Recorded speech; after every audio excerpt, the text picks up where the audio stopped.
been attacked at Iraqi military bases hosting U.S. troops.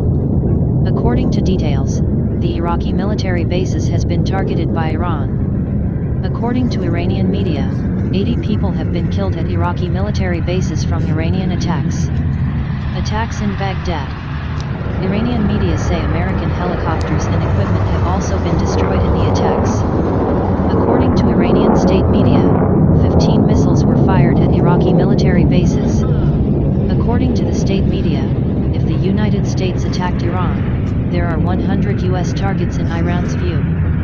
Iranian foreign minister says Iran has targeted the U.S. Airbus from where the U.S. targeted Iranian General Qasem Soleimani. In his Twitter message, he says that the proportional response from Iran has been completed. We do not want to escalate the conflict nor do we want any kind of war, but we will respond to any aggression against us.